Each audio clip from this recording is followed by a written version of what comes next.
Hello and welcome to Pardon the Interception.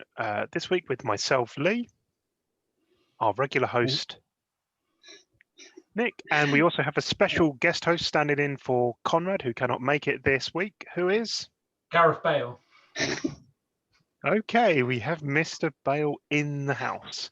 So we are now 4 weeks into the season. Things are starting to take shape. We just had the inter-conference weeks.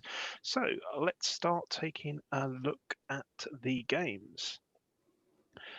So, those of you who have watched us before, you will know that the GFL is usually covered by Conrad. So instead, this week, we're going to try and muddle our way through it. So the first game Conrad gave us to what? Sorry, Nick, you chose these games this week. I did indeed. Didn't you? Yes. I thought I'd kick things off with two ex-Atlantic coaches, just to pretend it's a little bit easier for us to follow. So we have Gary Stevens of the Mustangs and Chris Weiss, formerly of the Atlantic, at the Bulls. Gary was in the Atlantic as well, wasn't he? He was indeed, yeah. Yep. So Nick, what brought this game to your attention? Well, we've sort of loosely been following the Mustangs throughout the season. They've been playing good football. They went into this game 3-0, and the Bulls went into this game 2-1. And after, if I remember correctly, a rather heavy drubbing of the Goats over last week or the week before.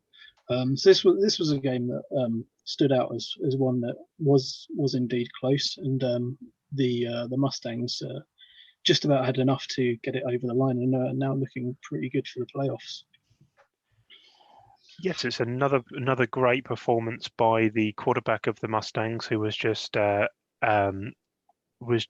ahead in front of everyone else in getting the MVP award here. For what I can see, a solid performance. Solid performance in the air, not much of a ground game here, and the Mustangs look like they might be pushing quite solidly into the postseason. Simon, anything you can see here that jumps out? It's quite interesting to me because it seemed like a passing versus passing game. And I look at the team sheets and I see someone running a 4-4, which always piques my interest. It's the Mustangs. I think I've seen that before. Yeah, it's just running it as their standard defense as well. And historically, the 4-4 is a very poor defense against anything except for the run line. Exactly. So it's quite interesting. Maybe that made the game closer than maybe it could have been. Or maybe there's a good reason for it that I'm absolutely missing. But I mean, Gary's a coach I've spoken to a little bit at drafts and things. He is very switched on. So obviously he's come up with a secret formula that allows you to use the 4-4 in a much better way. It's a very interesting lack of stances as well, which might be a lesson to other people not to go too crazy with them. Yep, just the use of bracket and man in the nickel, which wasn't used. Some pass rush. That's about it, really. Just very minimal. Yeah. Okay. Anything else before we move on to the next game? Okay. Toronto Stars at the Twin City Saints. A 3-0 versus an 0-3 with one of the GMs, Richard John, in charge at the Stars. Nick, what were the highlights from this game? Okay, Nick will be joining us back in a minute, so let's try and ad-lib. So the first thing that jumps out at me is the Twin City Saints here with their 5.55 passing yards, and then just for a little bit of balance, that singular rushing yard. Looks like the Saints don't really deserve their 0-4 record looking at this particular game. Their passing attack looks incredibly strong. Good completion percentage, and if they had got slightly fewer turnovers than they did, perhaps this is a game they could have won. Simon, anything that jumps out at you? So there's two things I like to look for when looking at GFL games. It's Richard John losing, and the win race winning constantly. They're like the two things that I always enjoy seeing. But in this game, it's another 4-4 defense, a bit of a pass fest. I feel like I'm certainly missing something here. Who was running the 4-4? Richard John. Oh, he wrote the code, so obviously they know something. I think it's okay against deep zone. Linebackers. Yeah. It's okay against deep zone, from what I remember. It's just, you are sacrificing your free safety. True. Nick, what jumped out at you about this? We'd already talked about the ridiculous amount of passing yards by the losing team. So in the play-by, I think the end of the game play-by-play was the most interesting part of this game, if memory serves me correctly. So so they were the Twins, I think it was, were 29-45 down. Yeah. And then, so 3 minutes left, they go on a bit of a drive, get a touchdown, get a 2-point conversion.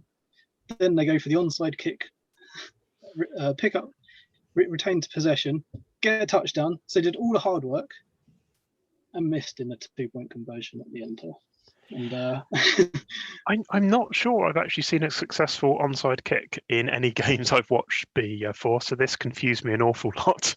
Yeah, it was quite something to watch at the end there, and I guess the other part was that it was a 3-0 team versus an 0-3 team, and they really got into the game based on their record. But there was a bit of entertainment at the end there that maybe gets missed by the scoreline. And also, attempting the 2-point conversion with the option pass seems an interesting choice. And a strawberry. Yes. Right. The man that's strawberry. Best of the rest. So, the Goats managed to put up a good showing after the drubbing they had last week. And Nick, do you want to talk us through the rest of the stats? Yeah, it's just mostly just the best of the rest this time around. The Steelers running back got him for 5 touchdowns this week. He's a very naughty boy. And, I believe his first name might actually be Brian as well. And then a very impressive performance by the Breakers wide receiver Muzzy.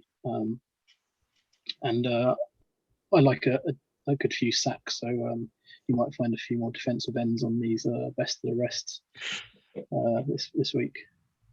Okay, so on to the Atlantic. So the first game we have to look at is the Stingrays at the Snow Bears, 2 undefeated teams. And a very, very close game was had, with both teams relying on their rushing game to try and put them over the edge. But unfortunately, the CFC winning here over the presumptive winners of the MFC this season. Nick, what jumped out here for you? Well, this was and is potentially the bowl this year. There's 2 of the teams that are certainly well up there, likely to be in the conference games, and so this is sort of an early look at where those teams are. And I'd say, even though the Snow Bears lost, they were well in this game. Right, if you look at the last quarter, for some reason the Stingrays really went into overdrive in the last quarter. I believe, I can't remember if it was this game or not, but there were some turnovers and there's an interception, 53, a fumble and an interception in 2 of the last few drives for the Snow Bears, which and a field goal miss. Yeah, so whilst this is an impressive win for the Stingrays and backs up their credentials this season, the Snow Bears were still very, very good in this game.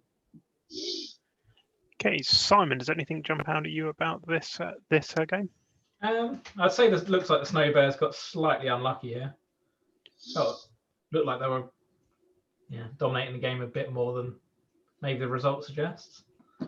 The other thing that massively stands out is if you look at the team sheets. I love the team sheets. Compare it to the GFL team sheets. it's a nice change from normal. We don't go into the team sheets, so I'm down for it. That's a lot of stances. That's a lot from both. Lots of stances, lots of formations. Yep. They like to get full use out of what's given to them. I also Indeed. like to highlight the Snow Bears naming being far superior. I don't like really formal kind of organized naming. 4-3 short, 3-4. Come on. Yeah, the names are a little conventional. Yeah, not fan. Makes it easier to find though. Yeah, don't none of that. Gameplay is meant to be a bit of a ball ache. Right. The next game we have in the Atlantic is the Sonics at the Scorpions. So Nick has been one of the coaches in this. So I'm going to let you talk through the vast majority of your sterling success of beating the Sonics. Honestly, I was a little surprised by the result. It's probably the one game plan this season where I felt really comfortable with it, even if I did do it at 2 o'clock in the morning. It felt like a game plan that I really nailed down, and actually their game plan suits our defense somewhat, so that probably helped win this game. But it was a game we needed to win, and we needed to put down a little bit of a flag and just say, we are here and we're going to give it a go this season. And I'm really happy with how it turned out. And the lack of rushing yards from Tardy this week, is that still some lingering effects of his crippling injury he had after week 1? I think he's still on a C, but I think the Sonics probably came to deal with our rushing game. But fortunately, our passing game is also and I reasonable. think one of the biggest surprises for me here is to win so convincingly with such a with nearly half the possession that Chris Hose had. If it was a closer game, sure, but winning by a 24-point margin where you only had 37% of possession is a feat in itself. Yeah, that's true. I mean, we tend to not, unless our running game's going. Our passing game is long passing. We're not going to have the ball very much, but it does mean the defense is doing some work. So let's be happy about that. So you've instantly failed the Simon Wood test because your team sheets have boring names. Yep. Let's see if Hosey did any better. These are just letters that make no sense to me, I think. How does that make no sense? It's like Nick's. I know, I'm joking. Rush,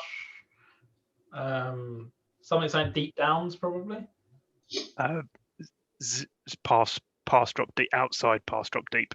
Yeah, like it's come on, flavour. If I name them nice and easy, I know what I'm doing. Pikmin Redux, named after the former Sonics player Pikmin by any chance? I'd assume so, yeah. Right. Anything else on this game before we? No, let's not bring up my team. It's interesting to see the Scorpions actually winning games. Hey, we made the playoffs last season. All right, I didn't beat you last season, but hey. Look at the best of the rest. So, couple of quality quarterbacks in here doing well for the teams. The Aztecs managing to pass well, but their defense is resembling a little bit of a colander at the minute. Are they both quality? Are they both quality, the quarterbacks? Just got to ask that. Probably journeyman. More than likely. You never know, they might be elite. But, yeah. Okay, and then 2 running backs with pretty ridiculous weeks. 16.14 average yards per carry. That's a wide receiver. Yep. Still a very good average though. Why would you do anything than pass the ball to him every single down? No, it was good to see the Heroes wide receiver. I think he's only age 1, and they've really struggled with how old their team is. So to see them, I think they got a win on the board and got some yardage. So it's good to see that the shoots of recovery are starting to come through a little bit. Anything else before we move on to the big sky? Okay. Games to watch. They've got the Fremont Fire at the something I can't pronounce. Rough Riders. Just have a go, Lee.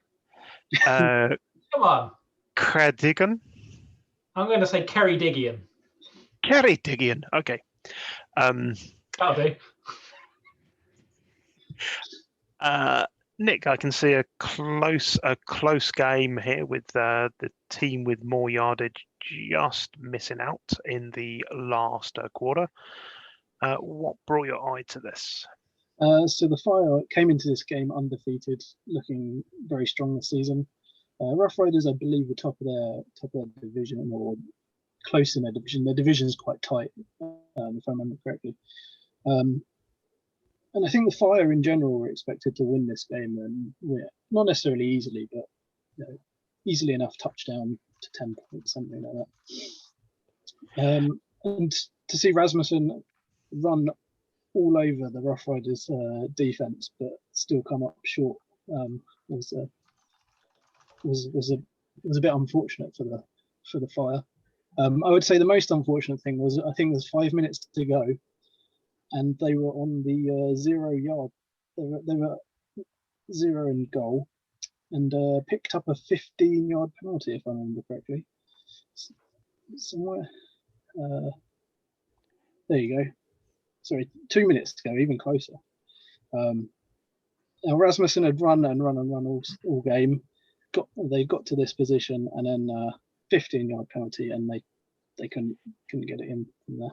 You've got to coach your players to use the helmets in the way that the rules say. Illegal use of helmet is going to set you back on all drives. Indeed. Simon, should we jump to the team sheets? You can do a critique here. So if I'm hoping, let's see, another fail. I was hoping they'd be too good at spies, lay me down, writings on the wall. This is a very retro offense here. 2017. I was hoping for some Sam Smith inspired stuff on that, but didn't get any. These are on theme. Not bad. Anything about the game itself? 5 out of 10. Anything about the game itself? It's a pretty good game. It's actually balanced, unlike a lot of the games we've seen so far, right? Yeah. The team actually trying to play correct American football.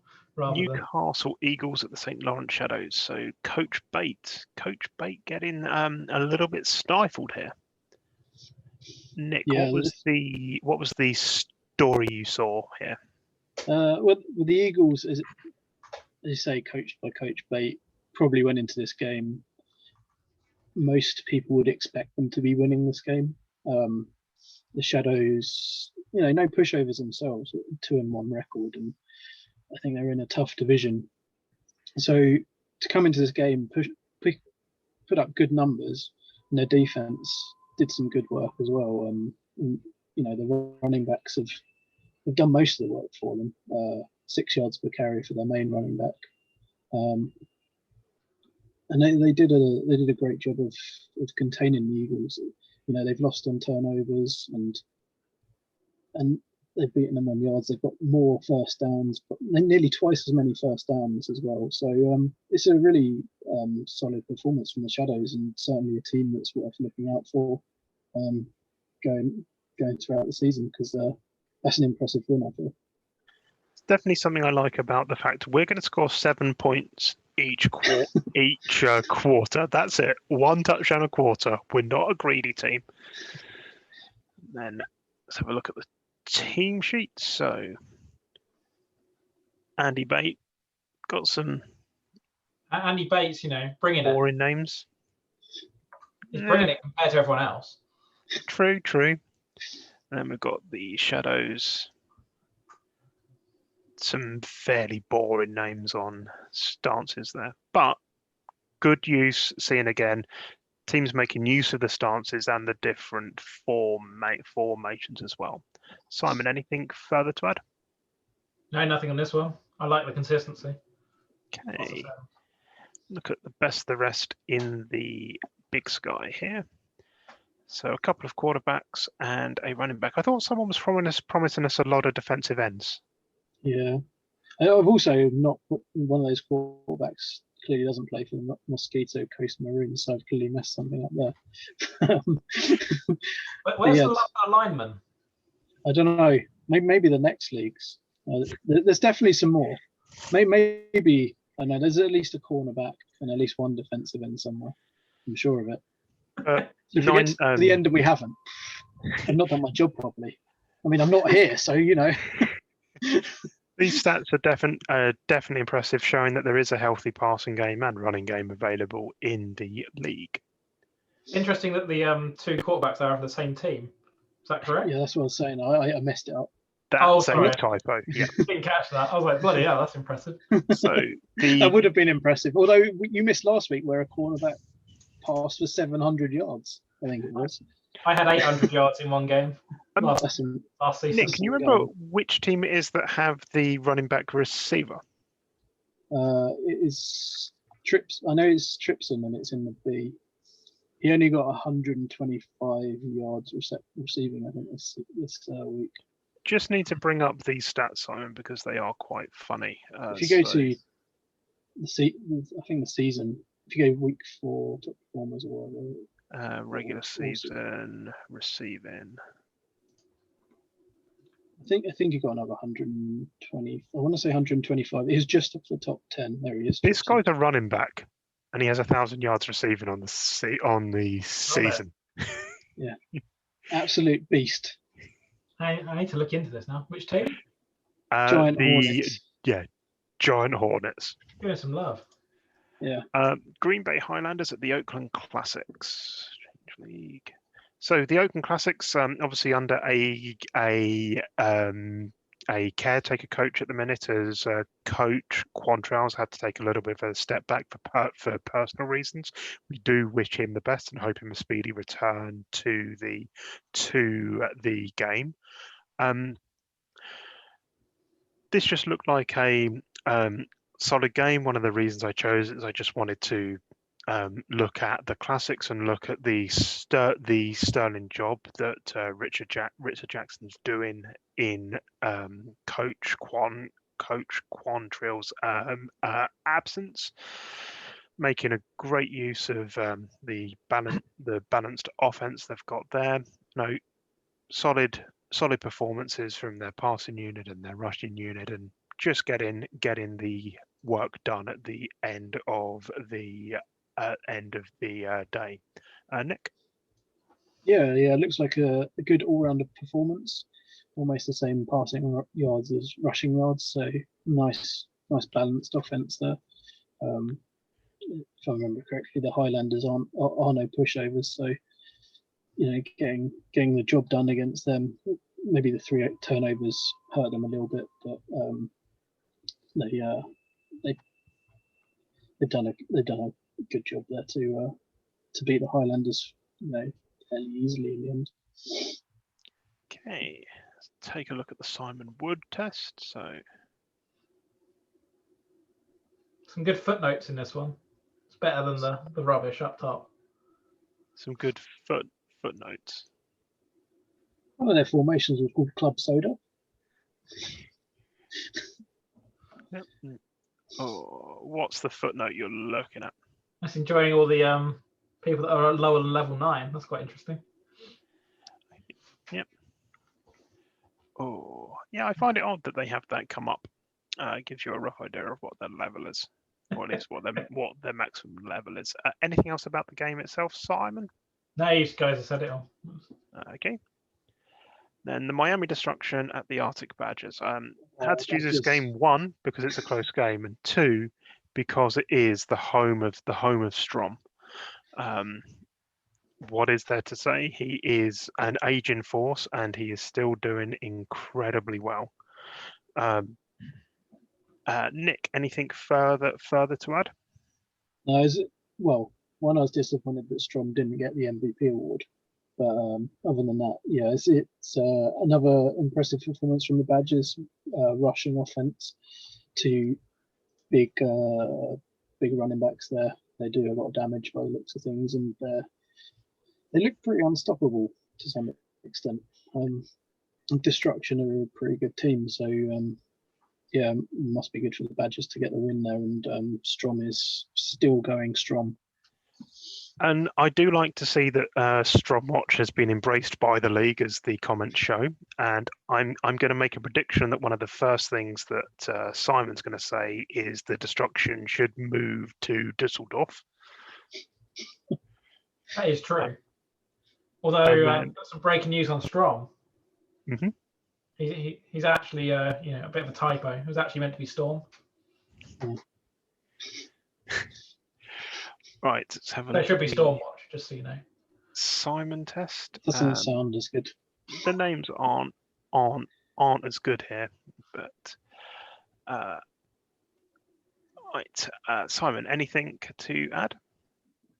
No, it's all about Strom, right? The Strom, indeed it is. So who is the best of the rest of the Continental? We've looked at Strom. Who else could there be to look at? Nick. There we go. We've got some defensive players. Giorgione with 5 sacks this week, and cornerback Wallace with 4 interceptions, which is I always enjoy looking at the defensive stats. They're always a fun one to watch. Good to see the Golden State Monarchs quarterback Rice getting over 500 yards this week as well, and the Hangers wide receiver Guerrero nearly getting 300 yards. Some good all-round performances there. And is that 92 return yards? Yeah, it is indeed. So he pretty much made up a touchdown out of that. So on to the Delta.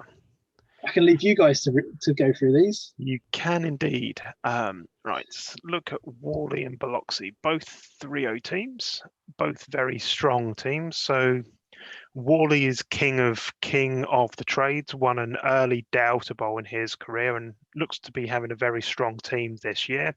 Deb of the Rogues came in a few seasons ago and has really turned around what was a flagging Rogues team. Looks to be very, very strong this year, and despite a close loss here, they really did seem to push the Warriors close here. I would have expected a slightly larger score line if all of the hype about the Warriors is to be true. Simon, anything to say on this? I don't believe the hype about the Warriors. They'll fall off soon. With no triangle, that's where their power comes from. True. But then again, this is one of his best seasons, and he hasn't written the triangle. So could it be? No, not related. So having a look at the team sheets here, see if we have any decent names. Default. Seriously, Jonathan, no stances at all. He's the anti-Simon. Sometimes no stances is correct though. Sometimes it is, yes. It's the GFL way, as I'm now calling it. And then the one stance package, so you get just what you want every time. Deb, who I know likes to play around with the stances. This is a healthy number of stances with some good names as well. Who dat? Nick, anything else to talk about on this? I did have a quick look through the play-by-play, and it was I think it took the Warriors until the 58th minute to actually take the lead towards the end there. And actually, the score probably looks a little bit worse than the Rogues than maybe it would have done if they hadn't picked up. I think almost all of those 10. Well, yeah, you got 7 points at the end there, and an interception on the 24 return for a touchdown. Yeah. So it was a lot closer than maybe the scoreline suggested with that little play at the end there. So yeah, interesting on that. Yeah. Although I am joking about the Warriors, I do also seriously believe that they're probably looking a lot better than they actually are. Right, Venom at Forsbrook. Simon, I'll put this one over to you as being one of the coaches in the game. Oh, this is quite a simple one. My team is nowhere near as good as it used to be. My whole passing offense aged down, and yeah, when you're a pass-only offense, it makes a big difference. But given the road bumps that Phil Collins has been feeling in the air this season,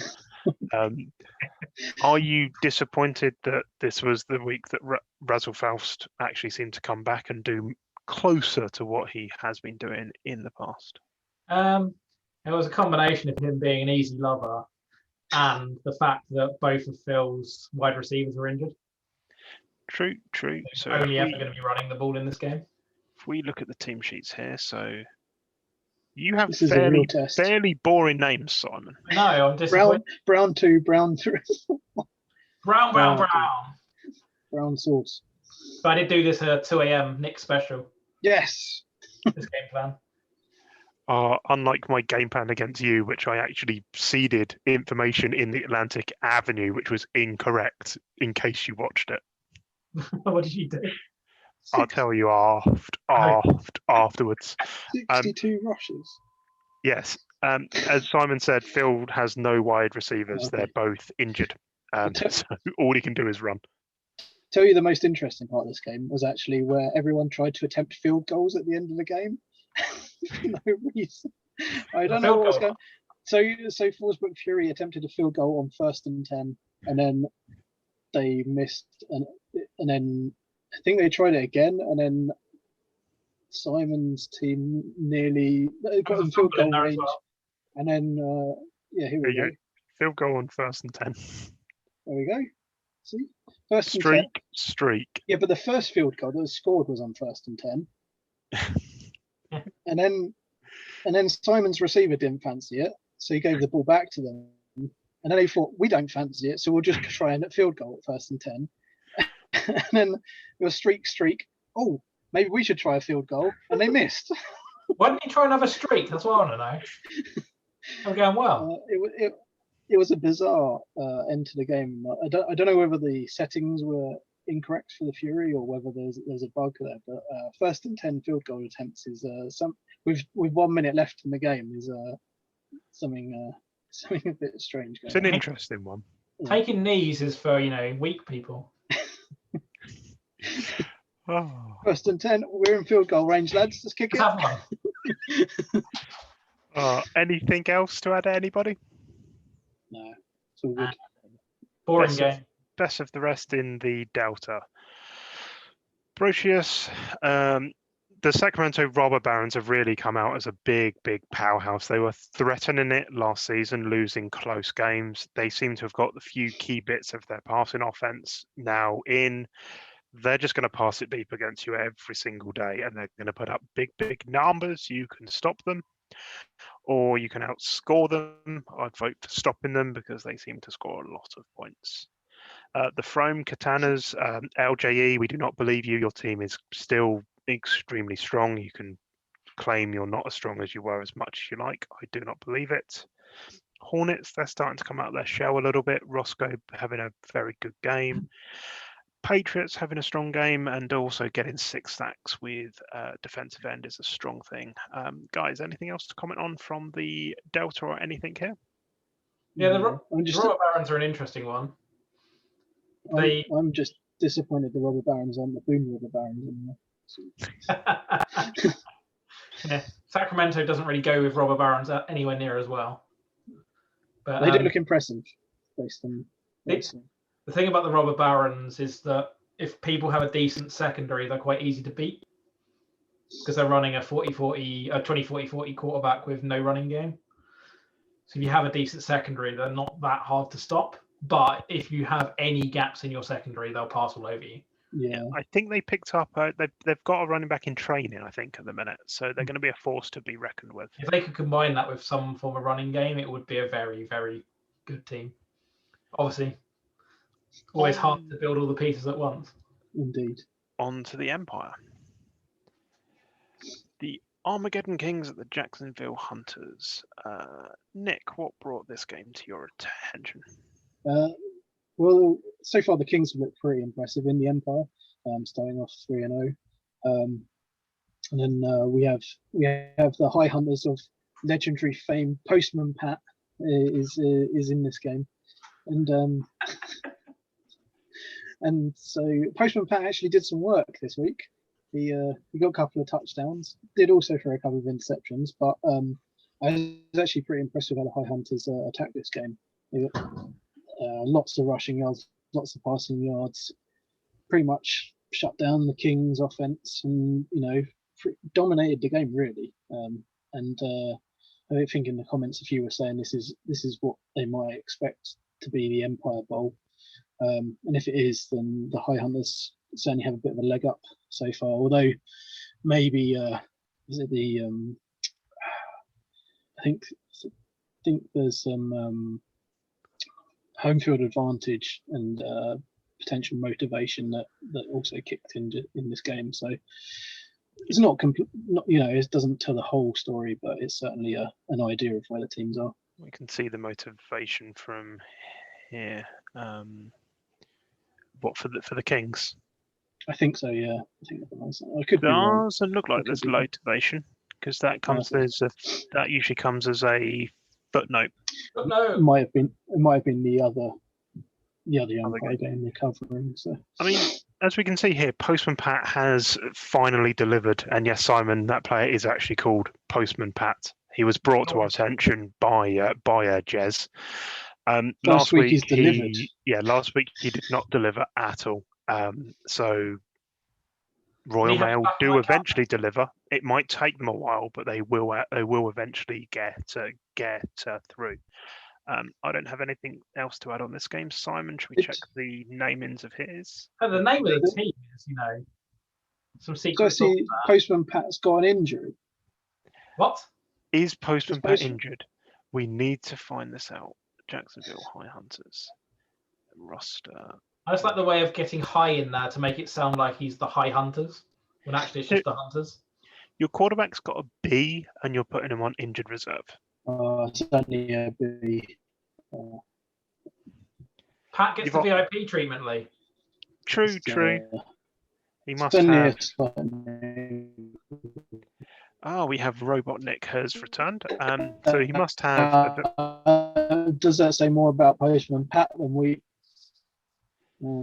Exterminate! Maybe there's more to this Pat story than meets the eye. Possibly there could be something going on in the locker room here. He might have been supporting the Super League. True. Right, the Ponchos, the Thundering Herd versus the Lions. Thundering Herd, Nick, I think you've told us in previous weeks that the Thundering Herd can guarantee points. This week they did not. They guaranteed points being scored against them. So looking at here, the Lions managed 500 combined yards, nicely spread between the passing and rushing game. Good performance by the running back, averaging 5.6 yards a carry. Never going to turn that down. Simon, is there anything that jumps out to you here? The absolute domination of the Lions there. That's showing them how to do it with all those first downs. 31 first downs to 9 is always going to be really bit of a drubbing, and very strong in the possession game as well. Sacking, 5 sacks. Yeah, they had it all this game. Let's have a look at the team sheets.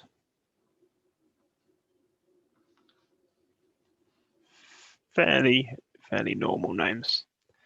Definitely want to see some better naming convention in the stance packages. Not that I can really. Yours are well boring. Mine used to be a lot better, then I kept forgetting what they were. They're worse than mine. Yeah. Right, let's see if I can see anything else to look at in this game. Tight end getting man of the match. Did he receive a lot of yards? Man of the match. Now we're talking. It's unusual to see a tight end that didn't have a ridiculous performance get MVP. I wonder whether he has the showman attribute. Not a showman. He's he was not a showman. Man of the match. That's what I enjoyed. Going for actual football terms. Yep. MVP sometimes I can stammer on. So, Nick, I was questioning your guarantee that the Thundering Herd will deliver points, and then you turned into a robot and disappeared. I thought I'd offended you. Oh yeah, I mean they're guaranteed points in the game. There's still 42 points in this game. What are you talking about? I was quite surprised by this game actually, because I thought the Lions haven't looked too good this season. And I think we covered it in week 1. I want to say week 1 or 2. They had a good season last season, and then this season looks like they got hit by Agent or something or other. And the Herd of let's be honest, the Herd have only squeaked past most of their opponents this season. So maybe it was coming. I don't know, but I wasn't expecting it this week. Is this the case that the Herd potentially are a team that are just trying to outscore their opponents, and this is the first true defensive? This is the first team they've come across that have a defense that can stop their attack, and then it's showing the lack of defense the Herd might have. Yeah, that's entirely possible. I mean, as we've seen in previous weeks, both teams have put up 30 or 40 points, and it's been a field goal, or it's been less than a touchdown, I believe, in every one of the Herd's games, off the top of my head. They've certainly made some comebacks as well. And maybe it's the Herd that have the low motivation, and that's oh yeah, the team sheets. Yeah, somebody has low mo. Yeah, that looks like Lomo. And that's maybe what's actually affecting them this season, is they were good enough last season, but the low motivation is just doing enough to really put them off their game. Did they have low motivation last week as well? I couldn't tell you. I don't think we've actually looked into this before. Look. They are playing the wrong quarterback as well. Because it could be that the 3 wins on the trot rule kicked in. No, they had Lomo last week as well. Yeah, I think that's what's really affecting them this season is that low motivation, and this week it finally caught up with them a little bit. That's gonna be 11 levels on each side of the ball, which is a big deal. Yeah, it makes a big difference. Although if they put Oral B at quarterback, it would have helped a bit. Yeah, they usually do clean their off. The quarterback usually does a sparkling job. He has done the last few weeks. He has indeed. I've made several toothpaste puns. I think he won MVP the first 3 weeks. Best of the rest, Nick. Want to quickly talk us through this? Yeah, couple of solid offenses here in the Glen Sharks. Quarterback, wide receiver combination of Ben and Dickens. Not many touchdowns, but they're certainly putting the numbers on the board to get them into games and keep them in games. And then the Rarotonga Rogues, running back combination of Hadley and Higginson, run for over 500 yards and 5 touchdowns, which is pretty impressive. And just the Thundering Herd's cornerback got 3 interceptions this week, which is always a good performance for a cornerback. If you've got 2 running backs that are averaging nearly 10 yards a carry each between them, you don't really need anything else on offense. No. True. Although without looking at the game, that smells of kind of poor defensive game planning. It might have just been a bad matchup as well, but yeah, it's still impressive to get those numbers. Very impressive. Don't have an active AOB for this week, so usually we end talking about an aspect of the rules or the game. So this week, hand over to Simon. Simon, question for you. What do you think is the most overlooked or underused part of the game, which newer coaches or coaches looking to push their team that extra step forward, what do you think they could make use of that they might not necessarily immediately know about? Last week's game-by-game plays in one file. My favourite thing. So for those of you who haven't seen any of the Meteors or Atlantic Avenues that me or Simon have been on, or actually listened to any of those, it's fairly well known in the Delta and now in the Atlantic that me and Simon use spreadsheets for a lot of our game planning. Nick does everything off of the back of a crisp packet, I'm pretty sure. No, don't even need the crisp packet. Put players in positions, and you look at some formulas you think is going to work. Sometimes it works. Well, most of the time it works. even if you're losing, you know it's going to work. I mean, you know. I know Christian doesn't. I know it's been spoken about in the Atlantic Avenue as well this week.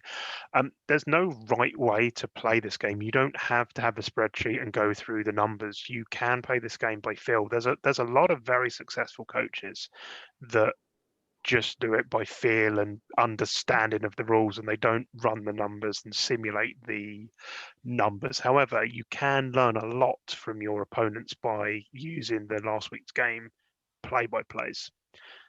Simon, what is it you do with that? Do you keep that for each of the weeks, and then do you go back and look at your opponents and what they've done every week this season to work out what they are going to do? So what that file has, to give some kind of explanation, it might be worth you showing where it comes from as well. So As a starter, if just in you case anyone's go interested. to stats, direct downloads,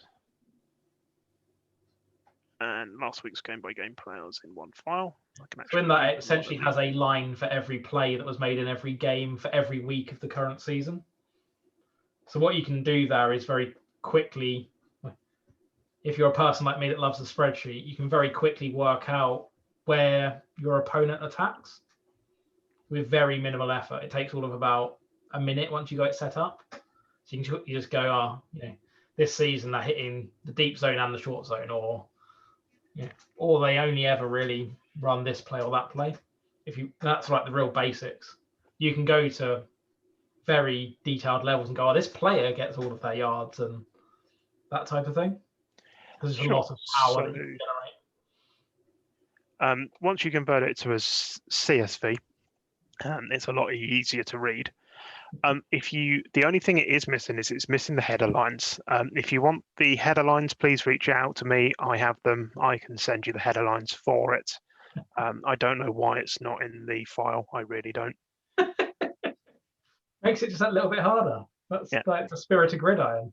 It used to be at some point in time, and some of the play codes are a bit squiffy as well. But if this is something you want to have a play about with, my email address I think is public to all. If not, just leave a comment on the video or in the article that this is attached to, and I'll happily send the information across. If you look to the right, there's long play codes, which are a little easier. Yeah, there are. I run mine off of the. I run mine off of the 2-letter codes for some bizarre reason. There you go. Don't ask me why. Because you're a madman. I think it's because they never used to be there. I think the original version didn't have them there back in season 6. Right. Any closing business from anybody? No, all good, thanks. Okay, thank you guys. I've been Lee. It's goodbye from me. Goodbye from me. Goodbye from me. I feel like I'm on University Challenge.